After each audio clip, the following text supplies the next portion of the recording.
Hi there, I'm Sian Reeves. Welcome to Who Cares? This is a YouTube channel for you, real people and professionals, to discuss caring, a chance to be listened to and to be heard, to share some small victories, some little wins. 600 people a day are leaving their work to become carers. 1 in 5 of us are doing over 50 hours a week of unpaid care, which equals £184 billion a year, which is a whole other unfunded NHS. Who cares? I do. Today I'm talking to Mirko, who has written a book about caring for his father, Becoming My Father's Wife. Hello Mirko, how are you? Hello, Sian. Good to see you. Good to see you. Where are you in the world? I'm in a dark valley in Switzerland, in the Swiss mountains, which is called Alpdal. You might know Einsiedeln, which is a kind of a pilgrim village where you go and visit a monastery and you pray to a black Madonna. So It's quite a famous place, yeah. Yeah, we must all look it up. We're speaking to you today because care is so different in Switzerland. Can you tell me how you ended up returning from London to home? It was initially to look after your mum, wasn't it? Well, I had returned before that, and then she got ill. So, I mean, that's the one question I never really managed to answer myself. I got into it, is probably the best, in the sense that I suddenly was there in moments of need. And then I was in a position where I didn't have any children. I wasn't involved professionally. I kind of had given up London.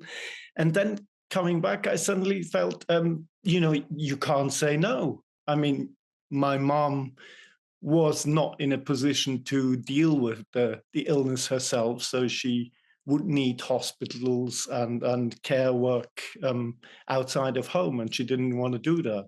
So it was a question of, could she stay at home while being ill? And that was put to me, and I said, yeah. So that's how it started. But I had no idea that it would continue for decades.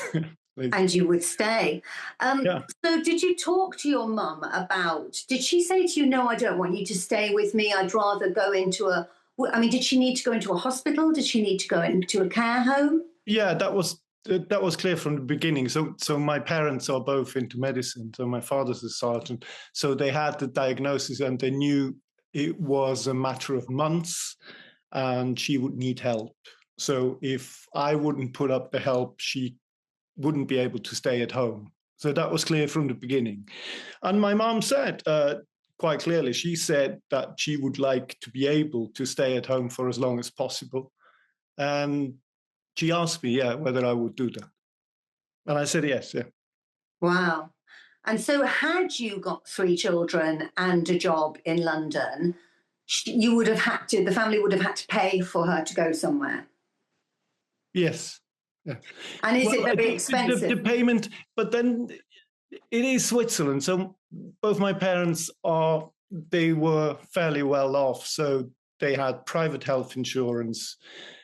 So paying wouldn't really be an issue in this case. It would probably be paid for because they are well insured.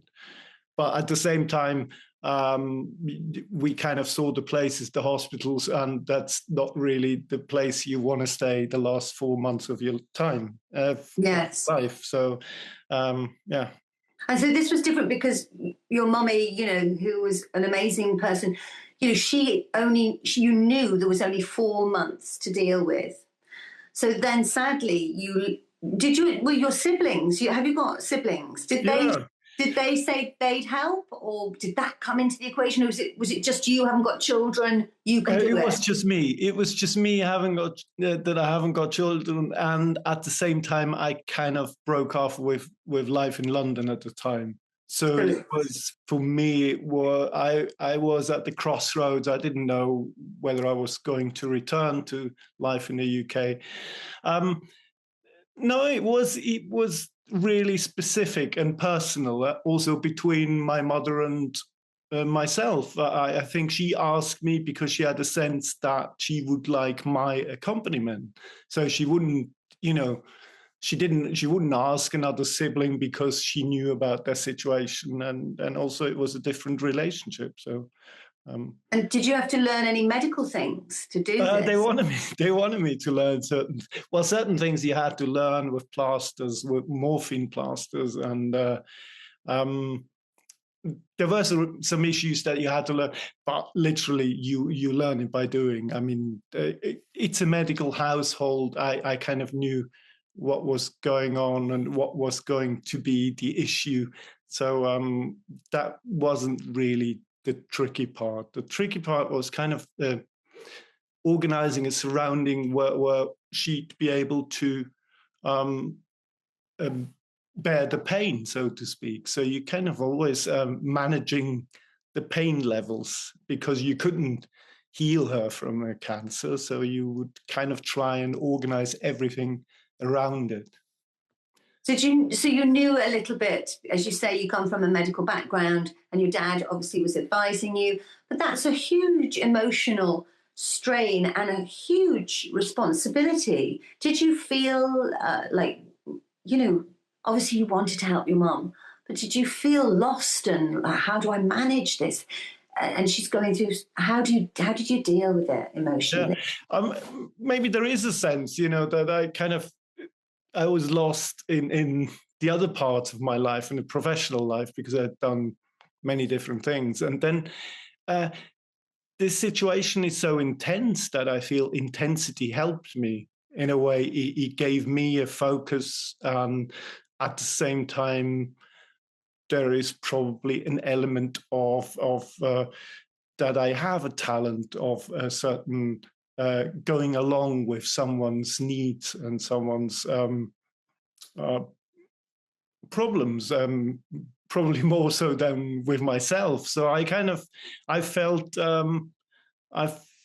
not lost at all. I felt like put in place, that I had to do it because I could do it. It was also pretty obvious that my father was there the whole time, and he wasn't too old to help or do anything, but he became completely lost. So in this time, losing his wife and then not being able to do anything for a doctor like him seemed to be, he didn't know how to handle that. So it's almost the other way around. Yeah, it kind of put me in place where I felt I was not useless. Well, that's really interesting. But also you knew it was a short amount of time that you selfishly were, we as young people, and kind of naively, I thought it's going to be 5 months, 6 months. And my dad, I don't remember how old he was. It was like the end of his 60s. He was healthy fine. and fit. He was still working as a doctor, as a GP, and then I kind of thought it's 5 or 6 months, and I could waste my energies and do everything, do it, and then I'd be free. But yeah, that was the misunderstanding. Yeah. yeah. So That's my you all through that with mummy, and all through the funeral, and your dad's behaviour, and your loss, and your siblings' loss, which is huge in a short amount of time, isn't it? And then you suddenly stayed to look after your dad for 15 years. Is that right? Well, yeah, I was responsible for 15 years for almost all of his affairs. So, whether that's washing clothes or doing taxes, that was my job, so to speak. No, I didn't expect that at all, because the focus was so much on the illness of my mother that I didn't think, how would he find his feet after that? Yeah. And he didn't. And that kind of became frustrating and a massive issue between us. So you say 15 years, these 15 years were like cut down in 3 times of 5 years. So the first 5 years, kind of, I tried to live with him and give him some kind of independence to run his own life, which was unbelievably unsuccessful. And then the next 5 years, I left home and I felt I'm not managing. It's not changing anything. So I left home and lived in a separate village in my own flat, and still did his washing or cooking or things like, and his finances, and then he deteriorated in these 5 years, meaning he put on weight massively. So he was his old time. He was a sporty fella, energetic, and then he became overweight, and he really. There were problems with the car, with driving. There were problems with paying bills, and suddenly, at the end of the next 5 years, he landed in hospital with shingles, I think you call it in English. Yes, So he yes. had shingles, and in a stupid place around the eye, which was dangerous because on the left or the right eye, he was already almost blind, and then the right eye was in danger of losing sight. So that's when I got called in again, and then I moved back in because he couldn't live alone anymore, because the doctor said he needed help. Either he was going to care home or I had to move in. So I moved back in. So the last 5 years were then literally caring, as in doing care work, how you would understand it. Yeah. Well, I remember you telling me something about you'd fallen out of his bed and you had to crawl underneath him and literally lift him up with your whole back. Yeah. That was when he had COVID, and I didn't know it. Yeah. So I came home. It was really at the beginning of COVID, and I came home from a concert, and he was lying on the floor and not really responding. He was breathing okay, and but not responding to what I said. So I had to lift him up, and literally, he was just too heavy from eating too much chocolate and sweets, and that's when I infected myself. You invented your new because I didn't know that. That you could do that. I mean, not many people would be able to do that. And I think that's why we go for the care home idea. Although now in England, that is so supersonically expensive that it is best to pay for carers to come to the house. Did you ever get anybody in to help you with? Yes. So after the shingles infection, the doctor advised me it would be good to have someone coming morning, lunch, and evening. We cut the lunch visit pretty soon, but mornings and evenings they would come and visit and make him ready for bed or ready for the day. That was the idea. But because I lived in the same house, it just got painful. It was like a theater piece that, Molière, the Le Maladie Imaginaire, the guy that is always pretending to be ill and dying next day, and everyone else dies, but he's recovering and he's getting healthier by the day.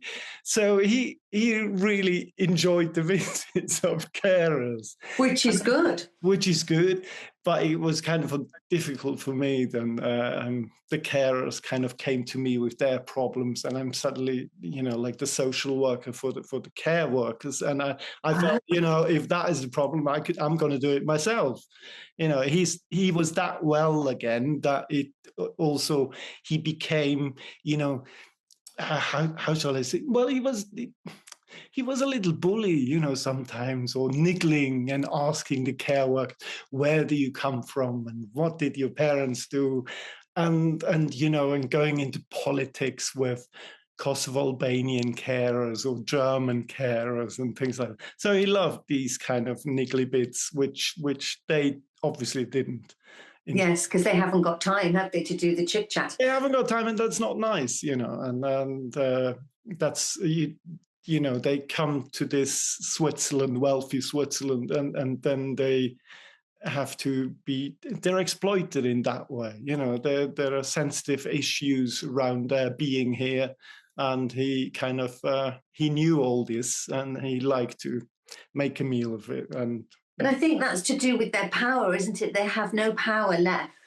So it's to do with sort of establishing that they're in control and in control of their money. If they're not in control of their physical state, then they want to.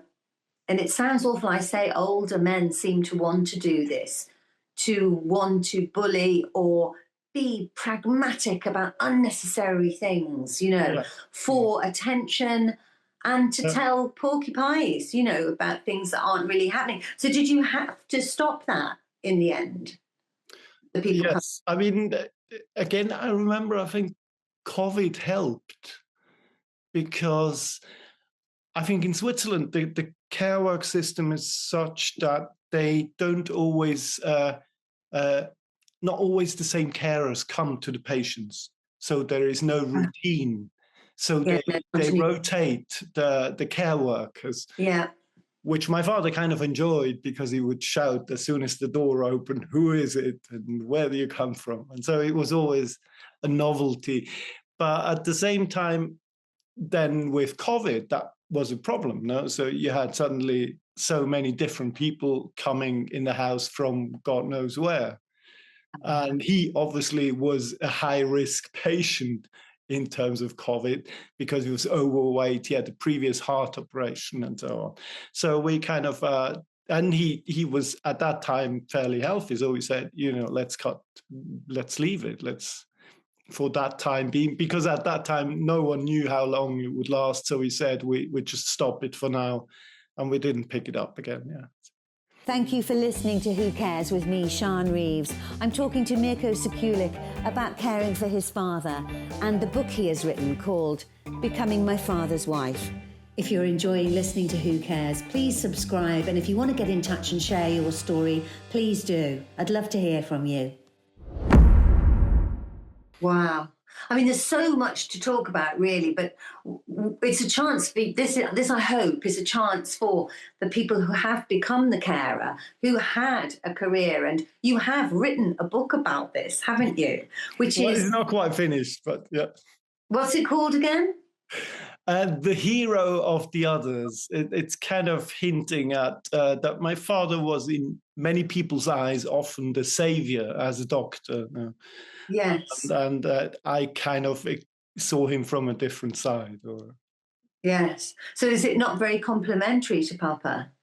Well, that was the kind of the tempting thing to write the book. It's such a sensitive dance between staying respectful but addressing some issues that had been bothering me for years. So that's why I wrote it. Yeah. Yeah, and totally different dynamic. You've got your mum, which it seems like you were more in tune with. And then you've got your dad, which seemed much harder and was triple the time, 100 times the time that you had to help Mummy.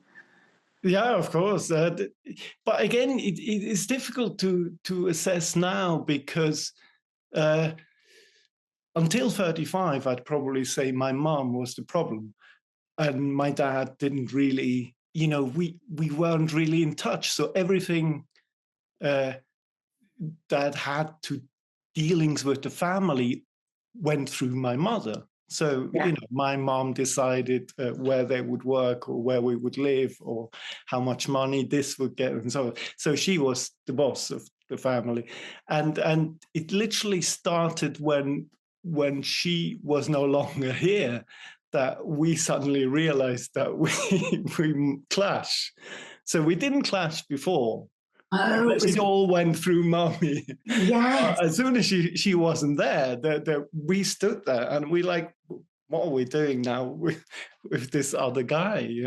And I think even for him it was a little bit, God, we didn't really know each other. And you'd been away in London for a long time, hadn't you? Yeah, and doing something that doesn't interest him at all. My father never appeared in a play or saw me do anything, which is, fair enough. It doesn't interest him. Even in later years, watching television was always a problem. I think we had one common thing, and that was watching football. but if I wanted to watch a film that interested me, that he would think it's schizophrenic, it's all the kind of, and if he wanted to watch the things that interested him, it bored me to death. These long political discussions and men being righteous about others. So we didn't really agree on many things, but it's fascinating. I can't wait to read this book of yours because, such a long time, and obviously you are a writer as well. But it seems like you gave up so much of yourself. We're talking about entertainment, we're talking about chef, you were the cook, you cleaned everything, the house, the clothes, absolutely everything. And then you're meant to be the entertainment and sit and be the companion. And I think this is where you run out of steam. It'd be nice to close the door at 7 p.m. And perhaps gone and had some quiet time elsewhere. Did anybody come and help you? Like, did you come and get a break with your siblings or anything? We did organize it like that. So I have a half sister from Slovenia, so she will come like for weeks and do home office from there. So I would go for a week to the UK, for example, and visit you or other friends. So I would have that opportunity. But it's true. I mean, that is a problem for many who take care of relatives. It's a 7-day-a-week job, and at times I remember it's just it gets too long, so he didn't sleep anymore, and that you can't then fulfill your duty. No, you can't be awake and caring at 5 in.the morning and still be caring at 2 in.the morning, or be called again, and then making lunch and having your own life. So it is strange because it at one point it just got then too much, and you can't keep up because you don't have sleep. I always had the door open towards the end. His door was anyway open, but so that I could hear, because sometimes he would get up and go into the wrong room, or so I was a little bit scared towards the end. For messing it up, in the sense that something could happen and I was there and too exhausted and not noticing, that, and that problem is there. So it gets too much at one stage or another for one carer only. Yeah, 24/7. You simply can't do it. I mean, it'd have been better off doing a day shift or a night shift. Yeah. You come well. And you didn't, even then, other than your siblings popping in and doing the occasional few weeks, you didn't get any other help? No, I didn't anymore in the end. I kind of felt with the siblings, I did get more help from my brother and my half-sister, and that was important towards the end. Because literally, I think about half a year before he died, I kind of said it to the siblings that I can't carry it anymore. I just because he literally couldn't sleep, and I tried to sleeping tablets. So I went to our GP, and we tried sleeping tablets, but that was I never really managed to make them workable, because they work so. They really make him go to sleep, but you give him the tablet and he suddenly feels like he wanted to get up and watch a little bit of television, and then he watched television in the living room and fell asleep, and then he fell down in front of TV, and then you can't carry him back to the bed, and it's 1 in.the morning and you are tired, and he's in that sleeping mode. So it didn't help in a way. So there are difficult issues around that. They are awake, but not completely self-reliable. So you can't just let them walk about. Yeah. So were you going to the doctors all the time? Were you always at the hospital or the doctors? No, only in periods. So during shingles, and then only during shingles. I think because of his teeth as well. Yeah, there was a period. Yeah, dentist. I mean, there's all Yeah, these oh, things, aren't there? dentist issues. Yeah, they were keeping us awake for months, I think. Yeah. And did you feel you got closer to him because you were there? Did he tell you stuff that he wanted to happen towards the end? Would he talk about, because I feel there's all these issues that need to be talked about to make the end what they would like. Did he speak to you at all about that? Or was it a no? No, I think no, we didn't speak. Yeah. We didn't really manage to speak at any stage of our life. Wow. It That sounds sounds quite very sad, but I painful. think we were quite good as a form of sparring partners, like in boxing.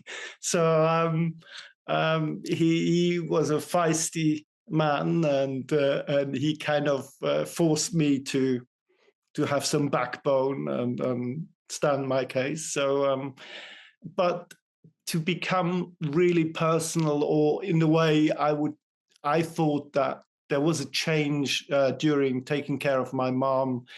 That didn't happen. It didn't really change. It was always a fight. It was a fight in the last week with him. We didn't really manage to uh, find an understanding. At the same time, I have to say that maybe sounds wrong, because it's like in sport. Sometimes you don't get on with people, but in a playground, they are your best mates. It's a strange thing. I've played football for a long time, and the people I best partnerships with weren't my best friends, so they were often bringing something that I didn't have, and with him it was pretty similar, and there was an issue in the sense that he got too dependent on me. So my siblings would often remark when they would take care of him that he would constantly ask, "Where is Mirko?" Or my sister sometimes came uh, for dinner and would want to cook for him and ask him, "Are you hungry?" And he would say, "No." "Are you hungry?" And no. And she stayed for 2 or 3 hours and left at 9:30, 10, because I would come home after theatre or something like that. And then the first thing when I entered the door was, "Mirko, can we eat something?" It's like as if it's the only person who can actually do Do what it he needs. right is Yeah. you. So that's tremendous responsibility, isn't it? I mean, I know you're smiling now, which is so wonderful, and you're so Well, dear it's been and a kind. while now, so yeah, it wasn't to smile at the time. Yeah. No, it must have been exhausting because they were there to do something and they didn't. Yeah, you're exhausted and angry a lot of times. I had a lot of anger issues, in the sense that I would kick in doors or something like that. Or um, Mm. What I was that? just didn't believe that it was coming to 14 years and he would still find joy in being annoying, or still managing to annoy me. There's a certain kind of there's an element of power, no? So that when you can get someone, uh, To respond. yeah. Oh, it's fascinating. And everybody's journey is so unique. Is there anything that you think you'd have done differently, or any tips that you think any golden nuggets that this might help? I should have done that. I wish I'd done that. If only Sian can do that. Yeah. Or, Um, it's yeah. It's just, we're now talking about what has happened, but at the time you just didn't know. Also, so I can't really say I should have done that, because after my mom's died, my father already had a heart operation. So kind of there was talk of it, that married people often follow each other. He won't live much longer anyway because he stopped working and all that. And so you're in a position where there is insecurity ahead of it. you. Yeah. Now we know what happened, and then maybe, At that I time, would, if I had known that it's 15 years, I you might probably have would have said, done different.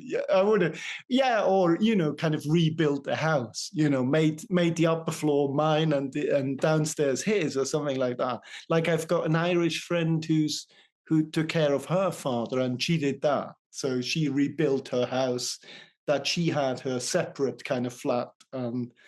And you could do something like that. That would make sense if you had to do it for 15 years.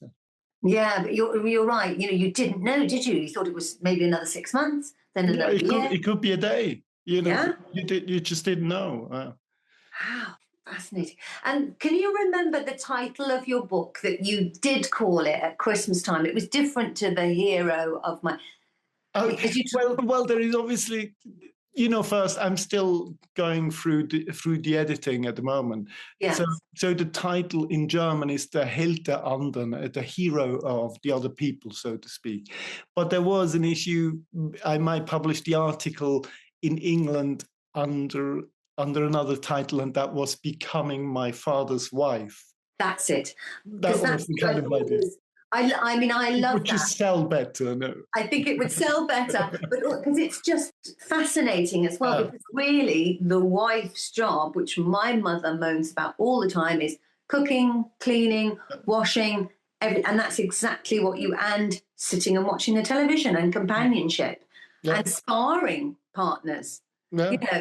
And that's exactly. I love that title. I Mirko, have to say, it wasn't my idea. It was a friend in London, a journalist friend, and she kind of niggled me, and she kind of picked on me and said, "Who would have thought that you become your father's wife?" yeah.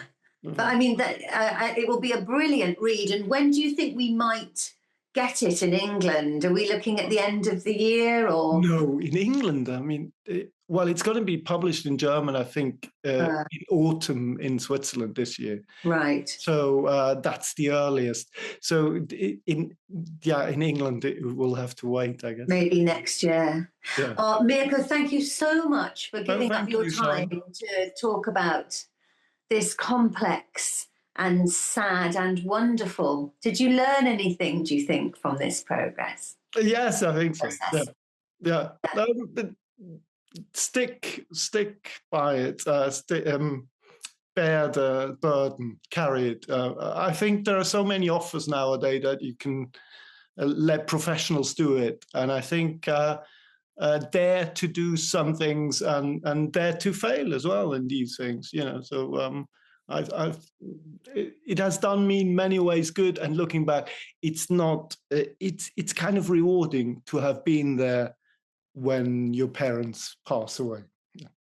Yeah, and you did your bit kind of thing, because they Yeah, gave us life. That's the hardest thing. But as you say, in England, we're paying for people, there's these care homes and stuff. But I'd rather, try and keep them in their castle. That's yeah, what I think is because of eyesight and things. It's yeah, better to keep them in their places that they know, yeah. that will help with the mind and everything. So you did an amazing job. What a gorgeous, gorgeous man you are. And thank you so Oh, much thank for your time. You will have many fans. I'll tell them where to get hold of you. you. Okay, Thank you they so have to much. come skiing then. Yeah. We'll be coming soon. Okay, But so I very shall good. be watching anyway. Okay. Much love and thank you for your time. Lovely to see you.